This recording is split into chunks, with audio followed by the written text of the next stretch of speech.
Assalamualaikum warahmatullahi wabarakatuh. Nama saya Raji Swardi.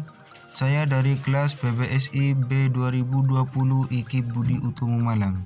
Di sini saya akan mempresentasikan salah satu dari soal latihan UAS fonologi. Bunyi suprasegmental. Bunyi suprasegmental. Telah dijelaskan bahwa bunyi-bunyi bahasa ketika diucapkan ada yang disegmen-segmenkan, diruas-ruaskan atau dipisah-pisahkan. Misalnya semua bunyi vokaid dan kontoid.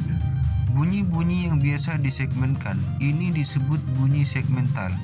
Tetapi ada juga yang tidak bisa disegmen-segmenkan karena kehadiran bunyi ini selalu mengiringi, mendihi atau menemani bunyi segmental baik vokoid maupun kontoid.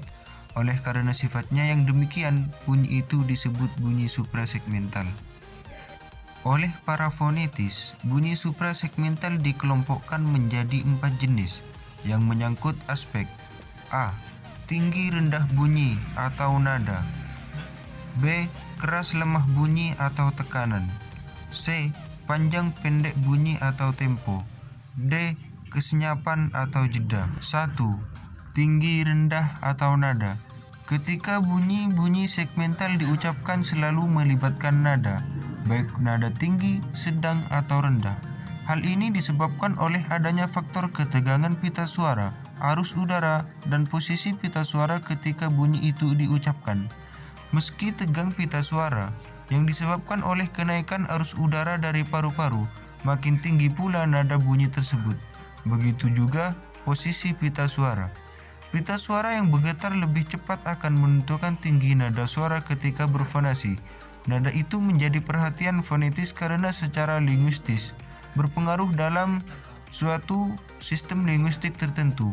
Misalnya, nada turun biasanya menandakan kelengkapan tutur, sedangkan nada naik menandakan ketidaklengkapan tutur. 2. Keras lemah atau tekanan. Ketika bunyi-bunyi segmental diucapkan pun tidak pernah lepas dari keras atau lemahnya bunyi.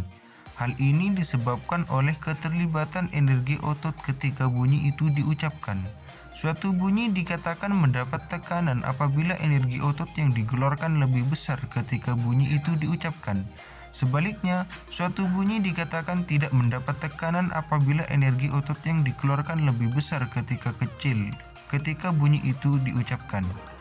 Walaupun dalam praktiknya kerasnya bunyi juga berpengaruh pada ketinggian bunyi, karena energi otot berpengaruh juga pada ketegangan pita suara. Kedua bunyi suprasegmental ini bisa dibedakan. Buktinya tekanan keras dengan nada rendah pun bisa diucapkan oleh penutur bahasa. Hal ini sangat bergantung pada fungsinya dalam komunikasi. 3. Panjang pendek atau durasi. Bunyi-bunyi suprasegmental juga dapat dibedakan dari panjang pendeknya ketika bunyi itu diucapkan. Bunyi panjang untuk vokoid diberi tanda satuan mora, yaitu satuan waktu pengucapan dengan tanda titik. Tanda titik 1 menandakan 1 mora, tanda titik 2 menandakan 2 mora, tanda titik 3 menandakan 3 titik mora. Sementara itu,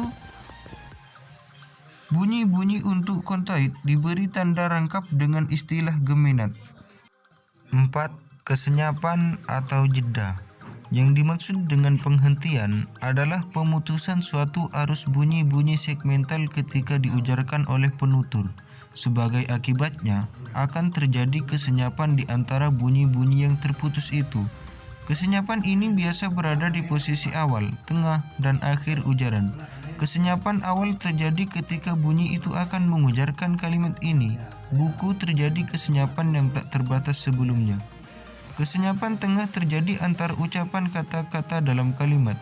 Misalnya antara ucapan kata ini dan buku pada ini buku.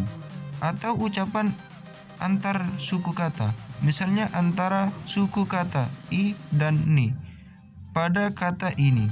Walaupun kesenyapan itu sangat singkat, kesenyapan akhir terjadi pada akhir ujaran. Sekian dari kami.